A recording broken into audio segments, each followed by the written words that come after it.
Shalom, this is Sophia, the American Miriam, and we're here with a video to help all of the tarot readers do more accurate readings. So here is the tarot spiral overlaid across the zodiac in the proper order. So a few things you'll notice about this zodiac spiral is that it actually goes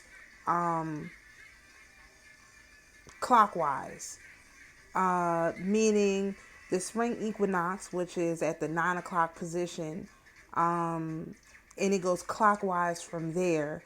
And the traditional tarot or zodiac spiral actually goes counterclockwise, and it makes it really hard to understand what's going on. So what I've done is I've inverted it, and I have started with Aries, then Taurus, and we're going clockwise though. We're not going counterclockwise.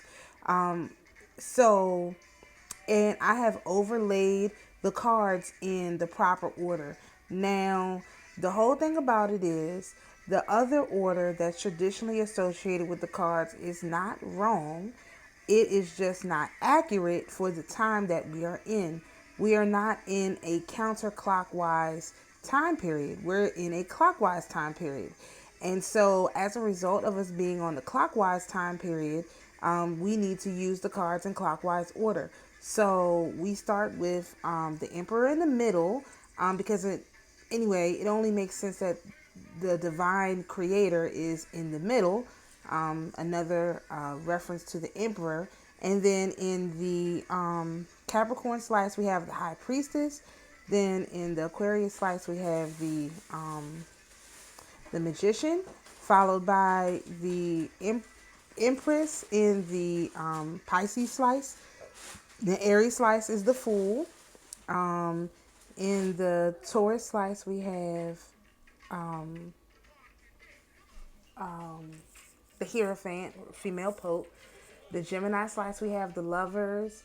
The Cancer slice, we have the Chariot. Leo slice, we have the Strength. Virgo slice, we have the Hermit. And then you'll notice we double up and then we triple up on the other ones, but I'll get to that. We double up in the Libra slice, we have the Wheel and Justice, and then in that order. And then we have in the Scorpio slice, the Hangman and Death, and that typically signifies a physical death. And then in the Sagittarius slice, we have Judgment, which is in a different order than the traditional deck, and also the Devil. This is followed by our outer ring of our first slice. So we have the on the outside of the High Priestess, we have the Tower. Then we have the Star. On the outside of the Magician, we have the Moon, and then we have the Sun. And on the outside of the Empress, we have Temperance and the World. And this is what is aligning with our time period right now. So if you're new to tarot, or you're just trying to figure out what your card readings mean, if you just use the major arcana, I will have to go over the minor arcana at a different time. It's a little bit more complicated. But if you look at the major arcana here, and you're trying to figure out when something is happening, just know that the Emperor is outside of time. So if you get that when you're trying to figure out in relation to time, that is outside of time, meaning there's no associated time. But let's say, for example, you pull the Chariot card. Well, you'll know that was something that's referring you back to the time period known as Cancer on our yearly scale. And so from that point, you can start to figure out what more of your card readings mean. And this has been effective for me. I've been using it for 6 months about now. Just about 6 months I've been using this, and it has given me extremely accurate timing when I'm trying to figure out what something is referring to, especially in relation to the minor arcana cards, which I'll have to go over at a different time. So this tarot spiral is actually a modification of one from Lord Oseron on YouTube. He has this like multi-tiered tarot spiral in which he goes into great depth on how he got this. And all I did was I switched some cards around. So I'm going to talk real quick about the cards that I switched. I switched the Emperor with the Fool card because the only person who believes that the Most High is a fool, the divine creator is a fool, is Satan, basically. And so that is where that influence comes from and why I switched it. And also, if you will notice about the Emperor card, it is the only orange card. It is the only card with an orange background. And that is significant. Also, the Hierophant, the Emperor, and Justice all have red robes. That is a whole nother thing, but I just wanted to point that out. The next two cards that I switched are the High Priestess and the Magician. The High Priestess is the first card, number 1, and the Magician is number 2. Because in the beginning was the Word. So in the beginning was the Word, and the Word was God, and the Word was with God. The Word is the woman.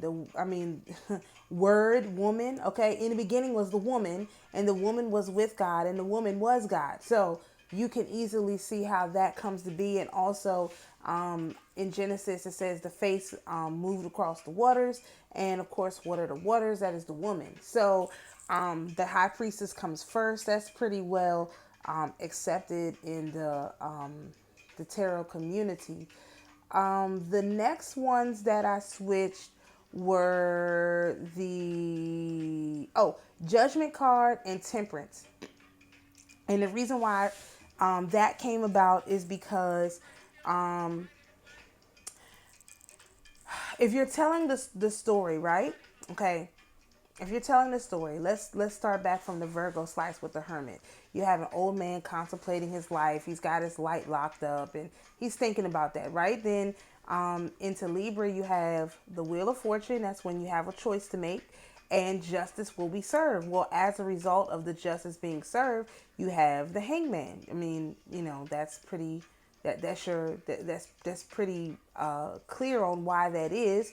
If you need more examples, they hung Yeshua from a tree, blah blah blah. So you have the tree and the cross, which that hangman is a representation of, and then you have death, and it is a physical death. So there's where the death card is.